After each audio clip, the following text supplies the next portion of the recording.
paz do Senhor, irmãos. Meu nome é Andréia Furtado. Eu sou a pastora Renata Carvalho. A paz do Senhor, eu sou a irmã Rosemary. A paz do Senhor, eu sou Elizabeth. E nós somos da Assembleia de Deus Marcas do Evangelho, que fica aqui em Campo Grande, em Cariacica, no Espírito Santo, no Brasil. E nós gostaríamos também de dar as boas-vindas aos nossos queridos visitantes que acompanham essa EBD de qualquer lugar do mundo. Temos pessoas de diversas partes do planeta nos acompanhando e é uma honra ter você aqui conosco. Já comenta no chat, coloca o seu nome. Se você precisa de oração, coloque aqui que também estaremos orando por você. Queremos te conhecer. E você não se esqueça de já curtir esse vídeo, comentar, se inscrever no canal e ativar as notificações para você não perder nada. Nós estamos no 3º trimestre estudando a revista A Igreja em Jerusalém. E hoje nós vamos estudar a lição de número 2 com o título A Igreja de Jerusalém,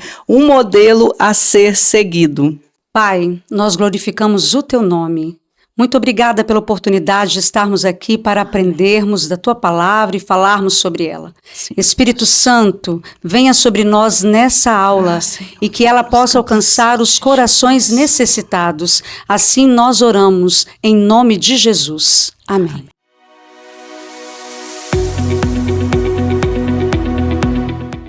Paz do Senhor Jesus! Tudo bem com vocês? O meu nome é Denise. E o meu nome é Gleison. E nós estamos aqui para a leitura bíblica em classe. E para começar, vamos ao texto áureo. Texto áureo. E perseveraram na doutrina dos apóstolos, e na comunhão, e no partir do pão, e nas orações. Está lá em Atos capítulo 2, versículo 42.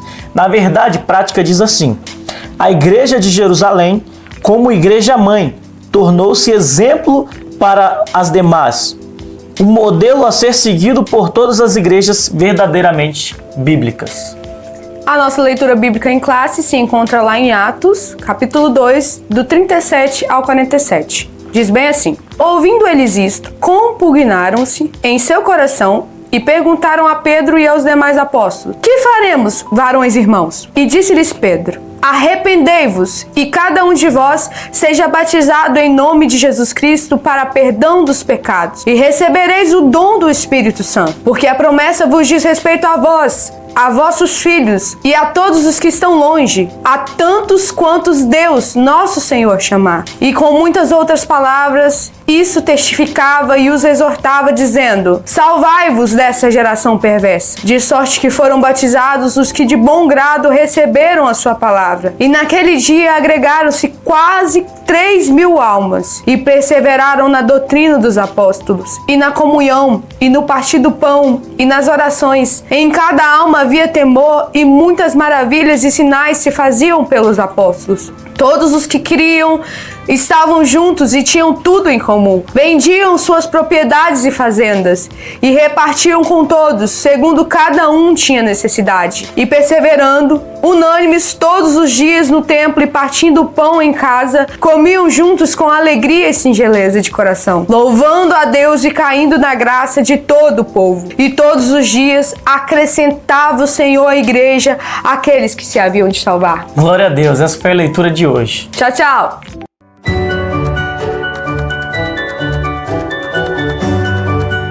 Com a descida do Espírito Santo sobre os discípulos, começa ali a igreja. A partir da pregação de Pedro, milhares de pessoas se converteram ao Evangelho. Na lição de número 2, nós vamos estudar os pilares sobre o qual se fundamentou a igreja de Jerusalém. O apóstolo Lucas vai dizer que após o derramamento do Espírito Santo sobre toda a igreja que estava aguardando a descida do Espírito Santo, no momento do Pentecostes, após a pregação de Pedro, milhares de pessoas se converteram ao Evangelho. A partir daí, teve início a igreja. E ela nasce necessitada de cuidados, de orientação, para que ela pudesse crescer de forma sadia. E ela se tornou um exemplo para nós até os dias de hoje. Ao estudar a Igreja de Jerusalém, vamos encontrar nela fundamentos sólidos, alicerçada na doutrina dos apóstolos e no compromisso com a comunhão, oração e piedade. O seu testemunho e o seu modo de viver deixaram marcas por todo o tempo, tornando-se um modelo notável de unidade, amor e poder espiritual, sendo intitulada Igreja Mãe.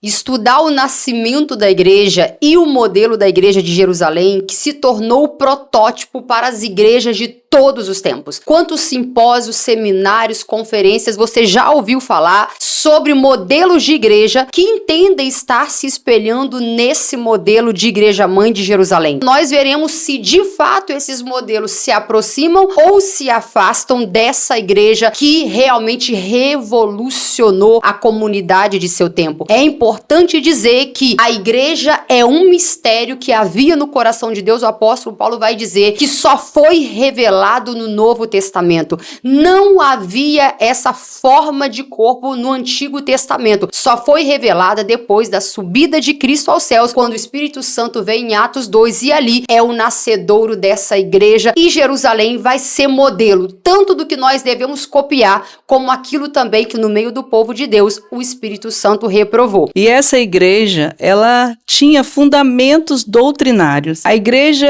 de Jerusalém, ela era uma igreja bem doutrinada. Em Atos, no capítulo 1 e o versículo 2, Lucas vai dizer que Jesus, antes de ascender aos céus, ele deu mandamentos pelo Espírito Santo aos apóstolos que escolhera. Essa igreja era genuinamente cristã e reflete a prática e os ensinos dos apóstolos. É exatamente isso que o livro de Atos diz da primeira igreja, conforme Atos 2:42, e perseveravam na doutrina dos apóstolos. Uma igreja só pode ser considerada genuinamente cristã quando ela consegue estudar e doutrinar seus membros de tal forma que eles venham a refletir a imagem do próprio Cristo. Uma igreja verdadeiramente bíblica é firmada na palavra de Deus. Nesse aspecto, nós temos principalmente a palavra encarnada, a palavra viva. Em João 1 diz que o verbo se fez carne, a palavra viva. Jesus é a palavra que se humanizou, isto é, ele foi Deus homem. A igreja bíblica possui Jesus Cristo como seu fundamento e ela é centrada em Jesus. Em Efésios 2:20 diz: edificados sobre o fundamento dos apóstolos e dos profetas e de Jesus, que é a principal pedra de esquina. Jesus foi o mestre por excelência.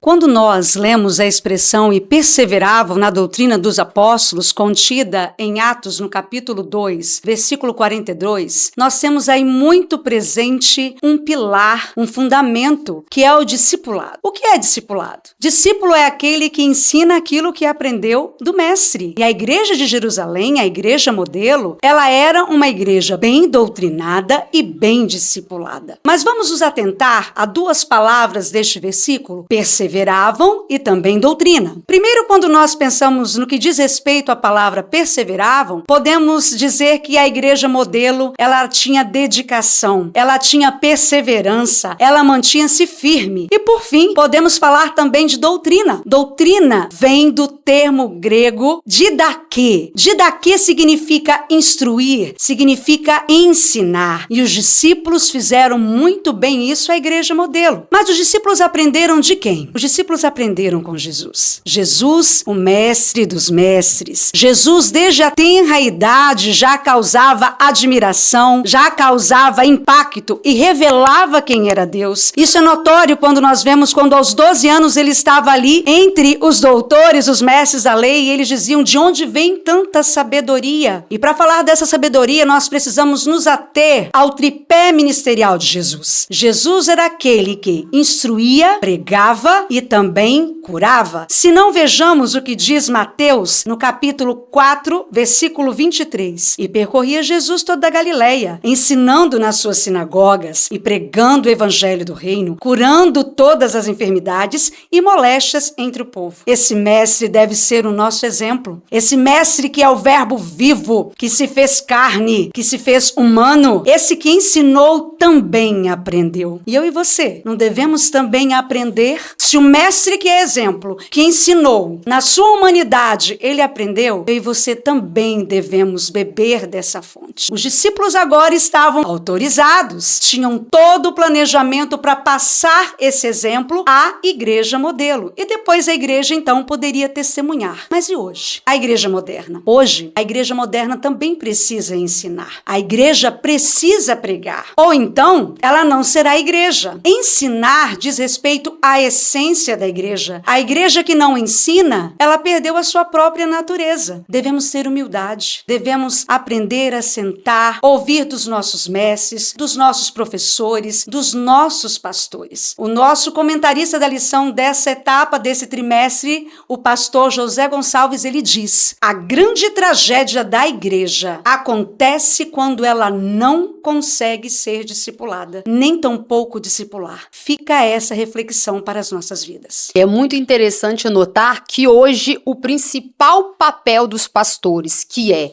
discipular, ensinar, doutrinar, tem sido deixado de lado e os pastores assumido muitas outras funções. Muitas vezes nós temos pastores totalmente dedicados ao ensino e à doutrina, como nós temos aqui todas as quartas-feiras ensinos preciosos, e muitas vezes os membros não dão valor, não querem ser discipulado. E a palavra discipular tem que nos tornar semelhante a Cristo. A igreja é a coluna e a firmeza da verdade. Que verdade? A verdade revelada nas Escrituras. Verdade essa que não vem apenas dos apóstolos por si, mas que foi passada pelo próprio Cristo. Paulo foi ensinado e preparado pelo próprio Jesus ressurreto, mas em questões pertinentes à essencialidade do Evangelho, ele teve a humildade de submeter-se ao conselho apostólico. Hoje, quantas vezes as pessoas estão inaugurando denominações, dando início e pastoreando, abre aspas, fecha aspas, rebanhos com base em suas próprias doutrinas, se afastando do ensino apostólico. A igreja tem limites. O Espírito Santo, ele só está comprometido à verdade revelada nas Escrituras. E a igreja, ela não é só guardiã dessas verdades, como ela é aquela que vai anunciar essas boas novas. A igreja carrega a maior de todas as boas novas da humanidade. A verdade que liberta, que cura, que salva, tanto batiza com o Espírito Santo e leva para o céu. E infelizmente hoje na modernidade, as igrejas estão tão preocupadas em ter agregadas a si pessoas que já não podemos contar as almas, como o livro de Atos 2 vai contar. Quando Lucas está dizendo que 3.000 almas se agregaram, ali nós estamos falando de quase 3.000 conversões. E hoje nós falamos de igrejas com 10, 20, às vezes até 30.000 membros. E quiçá será que temos às vezes dezenas de pessoas que realmente nasceram de novo, que experimentaram a verdade de um discipulado, que lideranças tiveram um compromisso de formatar pessoas ao modo parecidas e que são esculpidas de acordo com o caráter de Cristo. Essa é a verdade que a igreja deve promulgar. Por isso a igreja tem perdido hoje a relevância, porque ela não tem feito a diferença. Nós anunciamos e até professamos bons sermões, mas a igreja não tem mais o poder de quem vive como era a igreja primitiva. A igreja primitiva tinha problemas? Muitos. Dentro da igreja primitiva tinha pessoas muito crentes, dedicadas, entregues, rendidas, como era Barnabé, desprendido de seus bens, submisso às suas lideranças, mas também tinha gente hipócrita, gente tentando enganar, como era o caso de Ananias e Safira. Isso tudo estava acontecendo num ambiente onde o Espírito Santo estava direcionando. Então a igreja tem problemas? Tem. Mas a igreja também tem um dono. A igreja é de Jesus Cristo.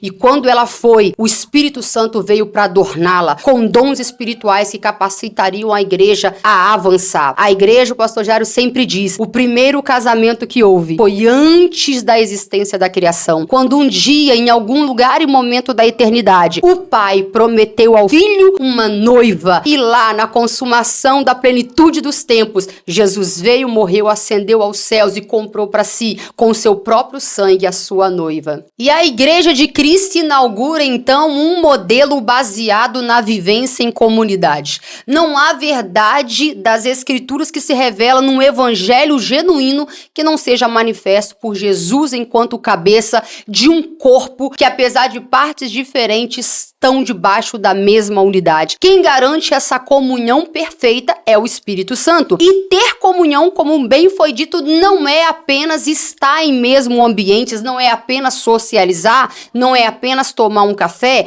Os laços que nos unem é a fé em Jesus Cristo. Nós estamos antenados, ligados por laços que vai além de um parentesco humano. Nós somos irmãos em Cristo Jesus, comprados pelo mesmo sangue, professamos a mesma fé. Então nós estamos na igreja e olha a importância, não é apenas de vocês selecionar grupos como muitos fazem, ter suas panelinhas e achar que isso ter um motivo de estar com pessoas é comunhão. A comunhão do corpo de Cristo é aquela que se revela na vivência da igreja, onde nós partilhamos a verdade da fé. E a razão maior pela qual a igreja se reúne é porque nós precisamos exortar-nos uns aos outros dia após dia. Ainda basta, diz Hebreus, que se aproxima aquele grande dia. Então a comunhão entre os irmãos é maravilhoso, não há lugar melhor para termos laços saudáveis, amizades verdadeiras do que na igreja, onde nós todos professamos a verdade de Deus. E além da comunhão, nós temos a oportunidade no corpo de Cristo e acima de tudo de viver a experiência da oração. A igreja apostólica, ela perseverava na doutrina, ela partilhava do partir do pão, ela tinha comunhão, mas ela perseverava na oração. Se existe uma militância que a igreja nunca poderá deixar é a oração. É importante dizer, irmãos, que nunca na história a oração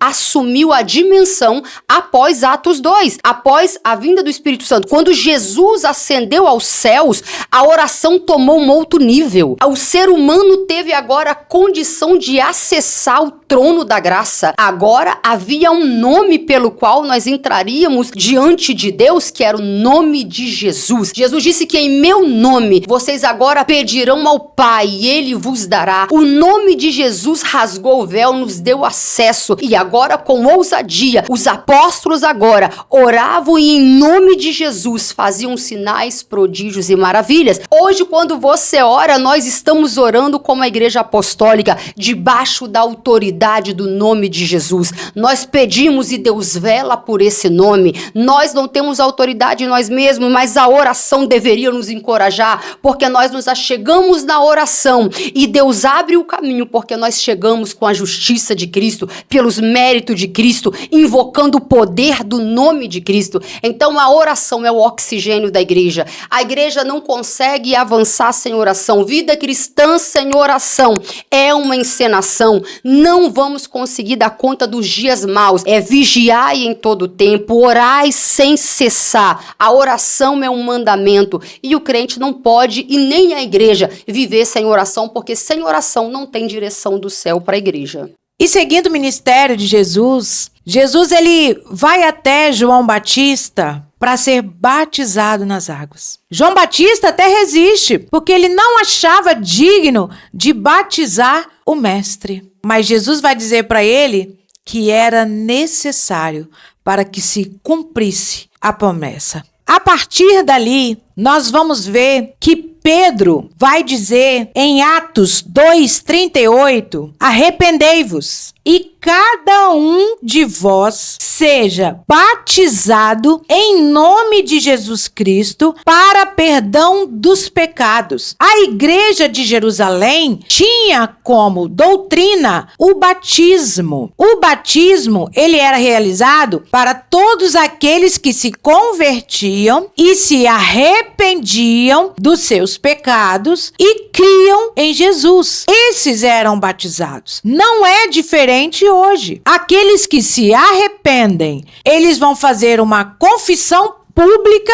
através do batismo. Que nova criatura é, que os pecados ficaram para trás e agora uma nova vida a partir do recebimento de Cristo e do Espírito Santo na sua vida. Naquele tempo, muitos se batizaram, porque muitos se converteram. Não podemos nos esquecer que era uma ordenança de Cristo e um dos maiores símbolos da igreja cristã. cristã. A igreja de Jerusalém era observadora dos símbolos cristãos. Vimos há pouco sobre o batismo e também a ceia do Senhor, celebrada ali também em Jerusalém, celebrando a comunhão entre os irmãos. A ceia do Senhor celebra a comunhão do crente com o Senhor ressuscitado. Também é uma ordenança dada por Jesus à sua igreja, e ela foi observada pela igreja em Jerusalém. Atos 2:42 diz: e perseveravam no partir do pão. A maioria dos estudiosos concorda que esse texto é uma referência à prática da ceia do Senhor entre os primeiros cristãos. Quão abençoado é esse partir do pão! E parece provável que os primeiros cristãos, combinando essa ordenança com a festa do amor, e lembravam assim a morte do Senhor todos os dias. A posição pentecostal entende que o pão e o vinho não se convertem fisicamente no corpo de Jesus, nem tampouco Jesus está presente fisicamente neles. Assim, o pão e o vinho simbolizam o corpo e o sangue de Jesus. Contudo, Jesus, ele se faz presente espiritualmente nos símbolos da ceia. Essa é uma posição da maioria dos pentecostais. Também enfatizamos o aspecto memorial na celebração da ceia do Senhor. Nesse sentido, a ceia do Senhor é para quem está em comunhão e não para dar comunhão. Esse entendimento se ajusta ao ensino do Novo Testamento sobre a ceia do Senhor. Nós vemos que algumas igrejas, elas querem compartilhar e compartilham a ceia com qualquer pessoa. Chegam ali crianças, qualquer pessoa, independentemente de ser membro ou não. E a ceia é uma ordenança para aqueles que estão fiéis ao Senhor todos os dias.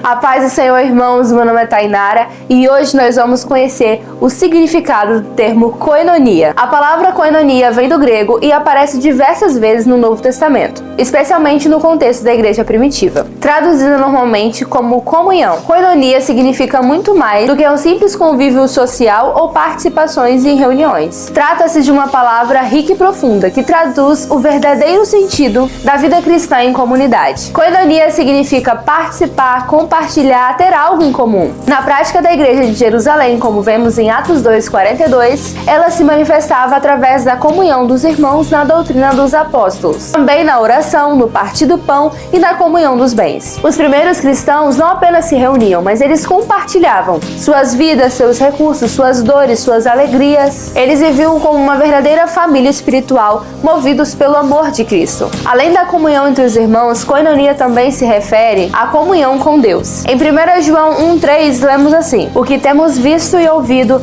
isto vos anunciamos, para que também tenhais comunhão conosco. E a nossa comunhão é com o Pai e com o seu Filho Jesus Cristo. Isso nos mostra que a koinonia começa na nossa relação íntima com Deus e se estende naturalmente ao relacionamento com os outros. Uma igreja que vive a koinonia é uma igreja unida, generosa, acolhedora e centrada em Cristo Jesus. Ela não se limita a encontros formais, mas ela vive diariamente o amor prático, o serviço mútuo e a edificação em conjunto. E aí, você sabia que esse era o significado do termo koinonia? Espero que tenha aprendido um pouco mais sobre a nossa fé. Até a próxima!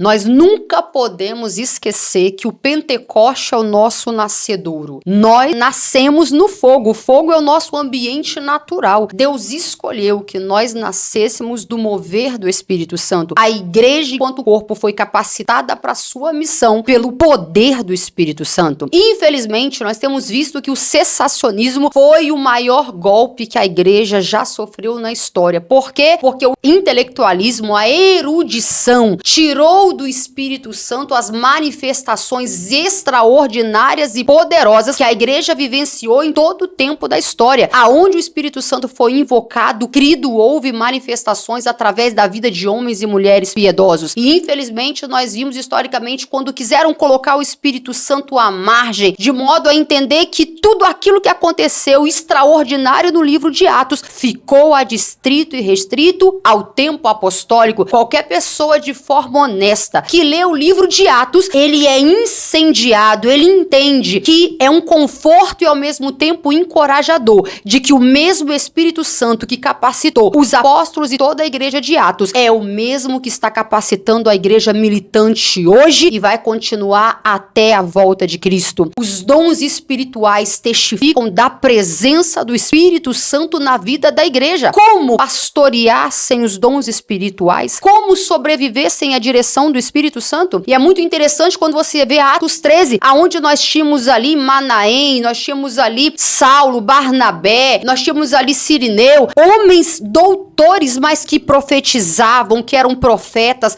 que eram cheios do Espírito Santo, que se consagravam, que quem decidia quem ia ou quem ficava era o Espírito Santo através dos dons, quem decidia quem ia com quem era o Espírito Santo através dos dons espirituais. Quando ir era a decisão do Espírito Santo, ou seja, quem guiava as decisões da igreja através da direção apostólica sempre foi o Espírito Santo.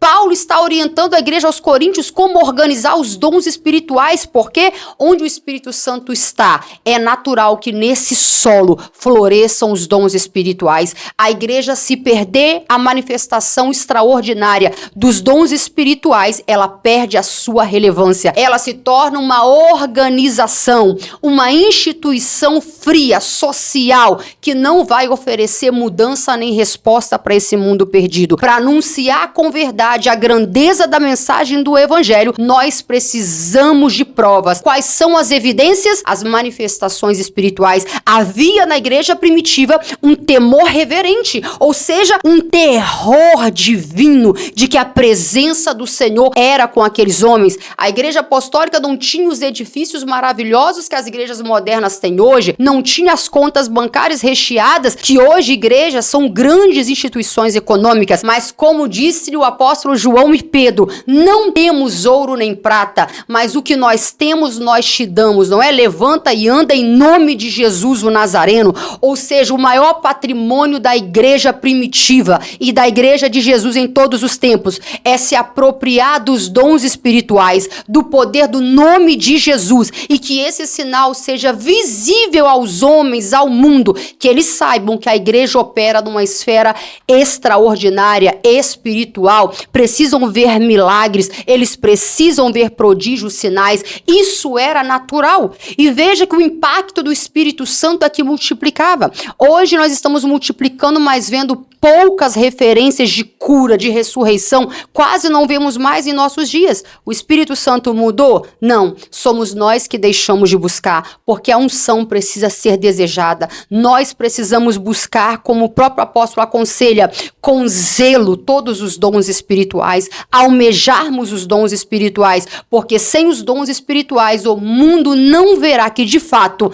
Deus é com a igreja em todas as eras, em todos os tempos, até aquele grande dia. E esse modelo da igreja de Jerusalém tinha uma marca excepcional, que era o acolhimento. As pessoas que iam à igreja de Jerusalém se sentiam acolhidas. Ali naquele lugar não havia luxo, não havia riquezas, não havia acepção de pessoas. Todos ali eram tratados e cuidados da mesma forma. A recepção que havia a essas pessoas a partir do Espírito Santo, com a presença do Espírito Santo, todos que ali chegavam sentiam a alegria da presença do Espírito Santo ali naquele lugar. Vidas eram convertidas, vidas eram saradas, vidas eram curadas, porque havia grande manifestação do Espírito Santo, porque eles seguiam as doutrinas que Cristo os ensinou. Agora, hoje, se nós analisarmos o que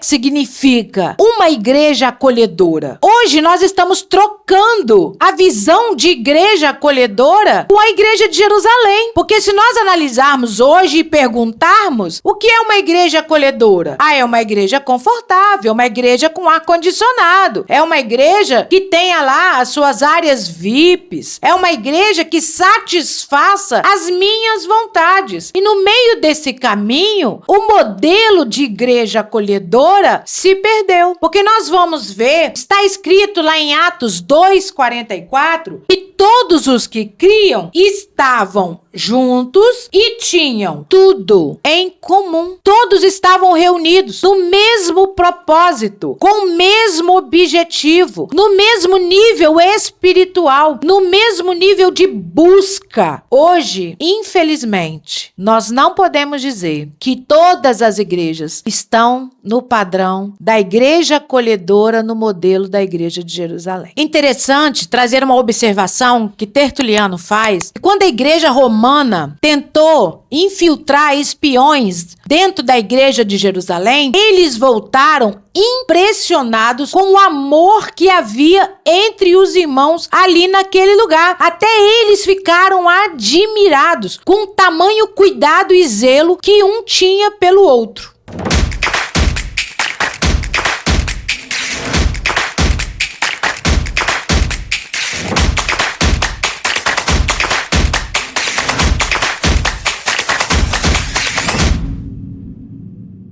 Olá, irmãos, nós estamos tratando hoje sobre a Igreja de Jerusalém. Uma pergunta que a gente deveria fazer: será que a Igreja de Jerusalém é realmente o modelo para a igreja de todas as épocas? Primeiro, ela não é uma igreja perfeita, isenta de erros. Ela também tem seus problemas, porque pessoas humanas fazem parte desta igreja. Mas apesar dela não ser uma igreja perfeita, a forma como Deus agiu na igreja primitiva é o padrão como Deus age em toda a história da igreja. Do mesmo jeito que o Espírito Santo agiu no Antigo Testamento e Deus agiu de uma única maneira em todo o Antigo Testamento, assim, ao inaugurar a igreja, o Espírito Santo já mostra qual será o padrão da sua atuação no meio da igreja. Então ela é o padrão porque dela aprendemos como nos relacionar com Deus, como o Espírito Santo opera e qual deve ser o modelo da nossa pregação. Primeiro, essa igreja perseverava na doutrina dos apóstolos. Era uma igreja ensinada pelos apóstolos porque eles eram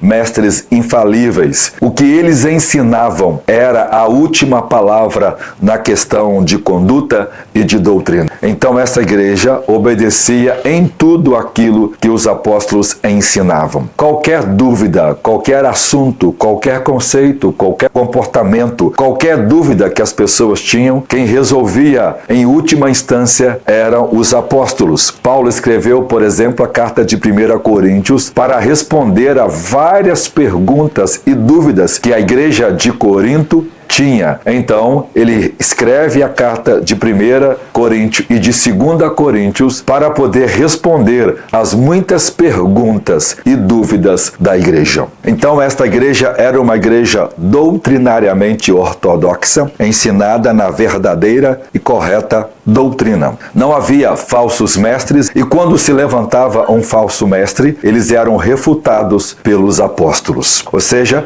esta igreja cuidava da pureza doutrinária e a forma de crer correta era algo muito importante para esta igreja. Do mesmo jeito que deve ser para nós hoje, termos uma doutrina bíblica, uma confissão de fé, pela qual nós resguardamos e circunscrevemos toda a nossa forma de crer. Nós temos a confissão de fé das Assembleias de Deus no Brasil, que descreve tudo aquilo que a gente crê, e isso coloca um limite para que as pessoas não extrapolem os muros e então começam a ensinar doutrinas estranhas no meio pentecostal. Nós diferenciamos de outros irmãos de outras igrejas na nossa eclesiologia, porque o Espírito Santo deu uma eclesiologia própria para o movimento pentecostal e nós nos guiamos por ela e nós não imitamos o modelo de ninguém. Aquilo que o Espírito Santo deu a partir da Rua Azusa, é isso que nós defendemos e vivemos, porque esta é a herança dos pais apostólicos e esta é a verdade ensinada nas Escrituras desde os tempos apostólicos. Segunda coisa importante que esta igreja observavam: eles estavam juntos no partir do pão. Ou seja, esta era uma igreja que valorizava as santas ceias. Os crentes estavam todos os domingos, já que naquele tempo, a cada domingo de madrugada, era feito os batismos e celebravam a Santa Ceia. Mesmo que fosse 6 horas da manhã, todos estavam lá para ver os novos crentes serem batizados e participarem da Santa Ceia. A Eucaristia ou Santa Ceia era o momento em que a morte de Cristo era relembrada, era o momento em que todos estavam assentados à mesa de Cristo, participando da carne e do corpo do Senhor Jesus Cristo,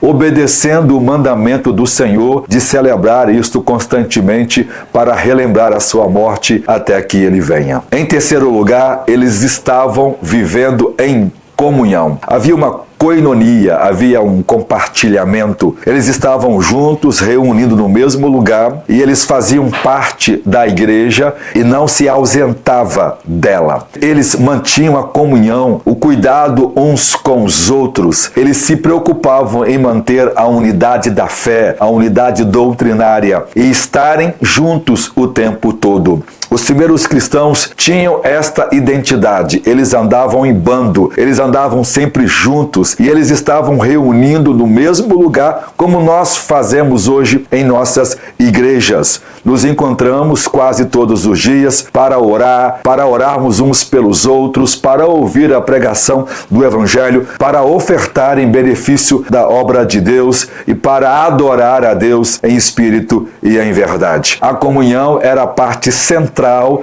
da vida cristã do primeiro século, e isso atraía os pecadores a Jesus Cristo pelo fato dos crentes amarem uns aos outros, cuidarem uns aos outros, estarem orando e se encontrando constantemente em seus cultos públicos. Em último lugar, esta igreja valorizava a oração. A igreja primitiva era uma igreja de oração. Veja, não basta só ter a doutrina dos apóstolos, não basta só celebrar a Santa Ceia, não basta só manter a comunhão. É preciso ser uma igreja de oração. Se as nossas reuniões de oração for menor do que as nossas reuniões de outras atividades, alguma coisa está errada com a nossa igreja. Ou seja, o montante de hora que nós passamos orando tem sido maior do que o tempo em que nós estamos fazendo outras coisas na igreja. A vida de oração da igreja é a sua vida de poder. Nenhuma igreja poderá adorar a Deus, viver o Evangelho, pregar o Evangelho e alcançar os resultados necessários para glorificar a Deus se ela não tiver reuniões de orações onde a igreja ora junto, onde os crentes oram juntos e oram uns pelos outros. A oração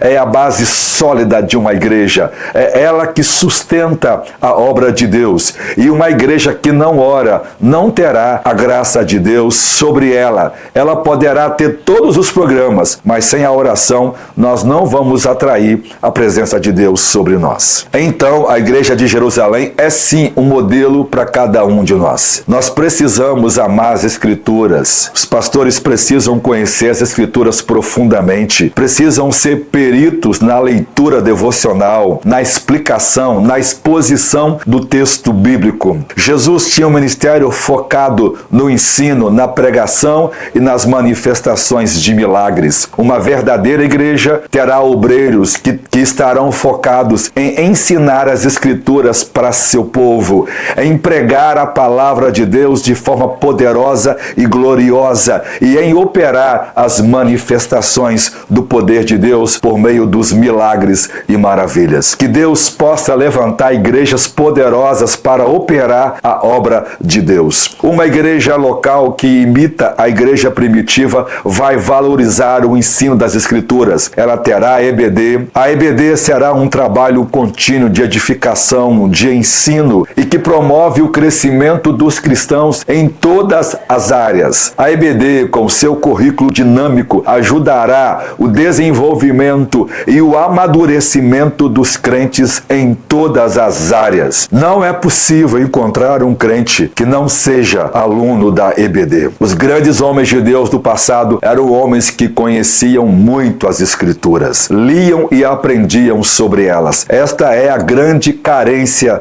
da igreja moderna. Ela é analfabeta de Bíblia e ela precisa conhecer melhor as Escrituras. Nós todos admiramos John Wesley como um dos pais do pentecostalismo por causa da ênfase da doutrina da santidade. Pois é, John Wesley lia tanto a Bíblia que durante toda a sua vida, em média, ele leu 540 vezes todas as Escrituras. Isso promoveu nele um conhecimento bíblico muito superior a qualquer teólogo que nós conhecemos hoje. Hoje nós temos teólogos forjados no conhecimento acadêmico, mas que são analfabetos das Escrituras e quando as cita para exaltar uma posição soberba, irrelevante e normalmente contrária à autoridade das Escrituras. Os crentes precisam conhecer as Escrituras. Os crentes, principalmente os obreiros, aprender o hebraico, aprender o grego, aprender a ler as Escrituras para que possam ensinar com autoridade, com profundidade e com profundo conhecimento das Escrituras.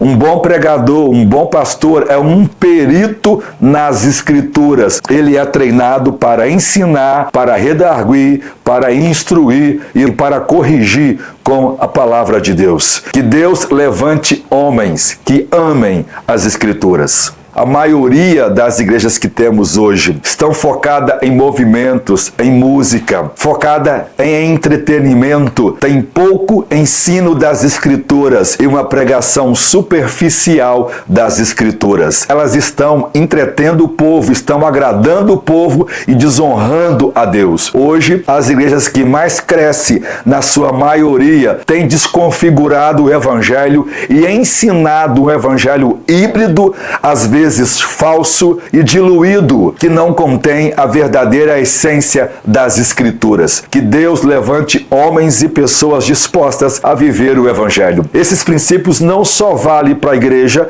mas valem para cada um de nós. Cada um de nós devemos andar na doutrina dos apóstolos, participar das santas ceias e jamais faltar um culto, a não ser que haja uma urgente necessidade. Devemos manter a comunhão com todos os irmãos, não apenas com alguns, e preservarmos na oração, buscando a Deus e clamando aos céus para que nos ajude. A igreja primitiva não é perfeita, mas é um modelo de como Deus agiu e assim vai agir na minha vida, na vida de todos nós e na vida da nossa comunidade local. Deus abençoe vocês.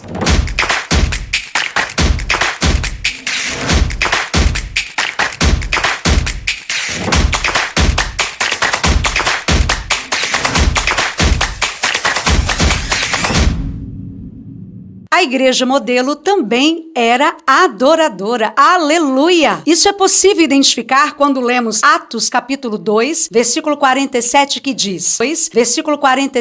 diz, louvando a Deus e caindo na graça de todo o povo, e todos os dias acrescentava o Senhor à igreja aqueles que se haviam de salvar. Louvar a Deus é traduzido também pelo termo grego ainel. É o mesmo sentimento que os anjos e pastores sentiram quando Jesus Cristo nasceu. Foi a mesma coisa que ocorreu quando o paralítico foi curado ali no templo, a Porta Formosa. Adorar a Deus é muito mais que cantar. Adorar a Deus é júbilo. Adorar a Deus é gratidão. Adorar a Deus é reconhecer tudo que Ele faz nas nossas vidas, as suas maravilhosas obras. É se entregar, é rendição completa àquele que tem o controle de tudo nas suas mãos. Os discípulos, ali na igreja, continuaram a adorar. Eles iam aos templos todos os dias. Havia prazer na adoração. Quanto o nosso pastor tem falado, frequentem os cultos, venham aos cultos. Olha a oportunidade que hoje é nos dada e os nossos antigos primitivos não perdiam a oportunidade. Depois a igreja começou a ser perseguida. Eles foram expulsos dos templos, das sinagogas. Mas a adoração não parava. A adoração continuava. Eles adoravam de casa em casa, e a adoração só aumentava. E aí cumpriu-se o que nós lemos no final, na parte B do versículo. E o Senhor, todos os dias, acrescentava à igreja aqueles que iam se salvar. A igreja modelo era uma igreja em crescimento. Ela não parava, ela queria avançar mais e mais. Vejam, falamos desses princípios. Princípios simples: acolhimento, dons, reverência, adoração. E o questionamento que eu faço hoje, para mim e você. Hoje, como igreja, como está a nossa comunhão? Como tem sido a nossa vida devocional? Como tem sido a nossa reverência? Será que nós estamos praticando aquilo que a igreja primitiva praticou? Fica aí o alerta e o desejo sincero que nós, como igreja na atualidade, possamos cumprir os princípios da igreja primitiva no cotidiano da fé cristã.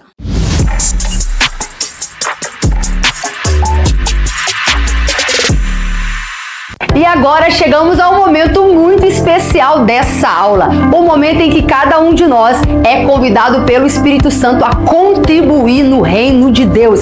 E você que me ouve agora tem a oportunidade de parar tudo que você estiver fazendo, olhar aqui agora os meios de contribuição que aparecem na sua tela e contribuir para que essa obra avance. Deus conta com você para o avanço do seu reino, e contribuir é uma honra. O apóstolo Paulo, na segunda carta aos Coríntios, capítulo 9, verso 7, diz que não devemos contribuir como por necessidade nem com tristeza, mas Deus ama aquele que dá com alegria. Quem dá com alegria é uma resposta em gratidão, reconhecendo que tudo que temos, nossa saúde, nosso patrimônio, nossa família, tudo que temos de bom, toda boa dádiva, vem do alto, do Pai das luzes. É o Senhor que te abençoou, e nós trazemos as ofertas reconhecendo que tudo é dele. É um ato de adoração. Então pare o que estiver fazendo e seja abençoado você e sua casa. Deus abençoe.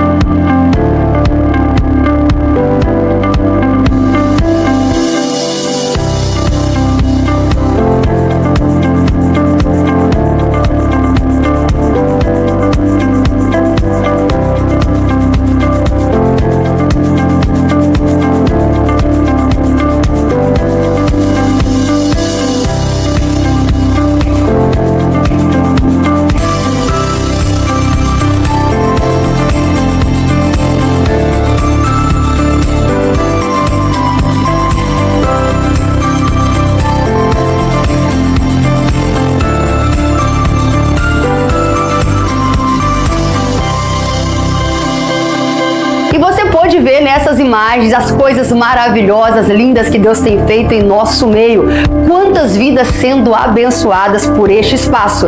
E é pensando nisso que eu te convido agora para ter o privilégio de participar da nossa campanha dos 1000 valentes. Campanha onde 1000 pessoas motivadas pela fé serão desafiadas a contribuir de forma mais sistemática, parcelada, para que nós venhamos a adquirir esse espaço que você conheceu. E nós te convidamos a fazer um voto com o Senhor. Fale a Deus qual é a sua necessidade, aquilo que você tem buscado diante de Deus. Se comprometa, e eu tenho certeza que o nosso Deus é um Deus de milagre, Deus de resposta. Ele vai aceitar o seu desafio. E nós sabemos que a fé honra a Deus e Deus honra a fé.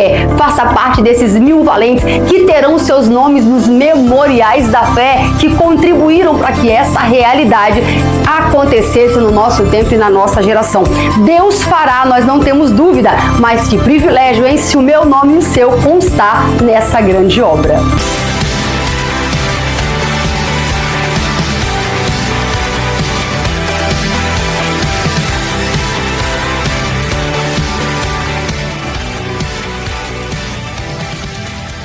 E depois de uma aula abençoada com as nossas queridas irmãs, nós vamos para o nosso momento de perguntas e respostas. Se prepara aí. Pergunta número 1. Por que a Igreja de Jerusalém é considerada modelo para as igrejas? Letra A. Porque nasce de origem divina, cheia do Espírito Santo e dirigida pelos apóstolos? B. Porque mantinha uma estrutura hierárquica rigorosa? C. Porque tinha grande poder econômico. E D. Porque foi a primeira igreja a ser construída com templo físico.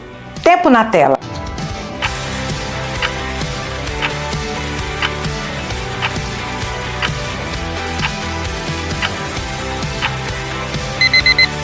Se você respondeu letra A, parabéns, você acertou. Porque nasce de origem divina, cheia do Espírito Santo e dirigida pelos apóstolos. E agora vamos para a pergunta de número 2. Qual era uma das principais características da Igreja de Jerusalém? Letra A. Prática de rituais judaicos e sacrifícios. Letra B. Independência total das orientações apostólicas. Letra C. Fundamento doutrinário firme, baseado nos ensinamentos de Cristo. Letra D. ênfase nos dons visíveis, como cura e profecia. Tempo na tela.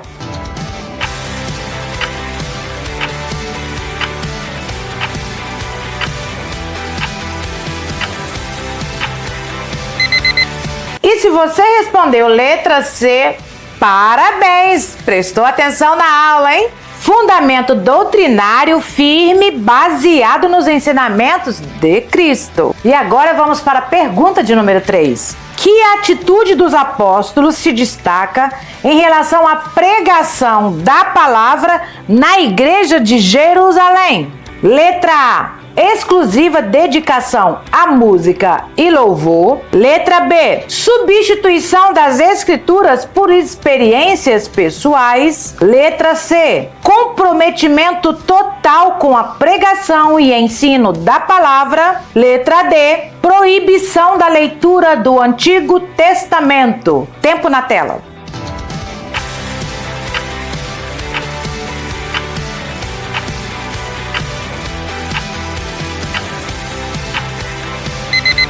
E se vocês responderam letra C, parabéns! Comprometimento total com a pregação e ensino da palavra. Quarta pergunta. Além da doutrina, que elementos contribuíram para o testemunho eficaz da Igreja de Jerusalém? Letra A. O crescimento numérico e a construção de uma liderança forte. Letra B. A comunhão, a oração e o partir do pão entre os irmãos. Letra C. A rigidez doutrinária e o isolamento cultural do judaísmo. Letra D. As experiências místicas e o zelo pelas tradições orais. Tempo na tela.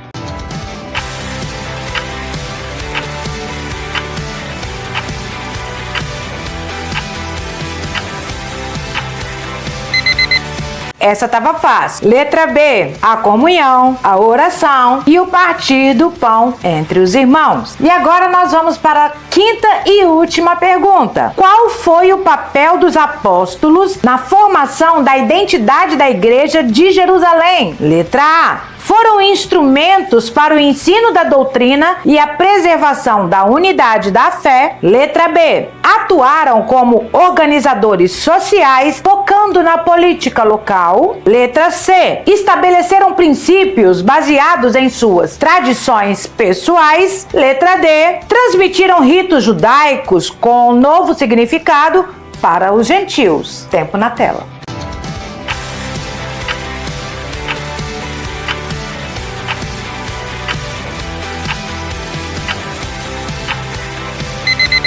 E se vocês responderam letra A, parabéns, vocês acertaram. Foram instrumentos para o ensino da doutrina e a preservação da unidade da fé. E esse foi o nosso quiz de hoje.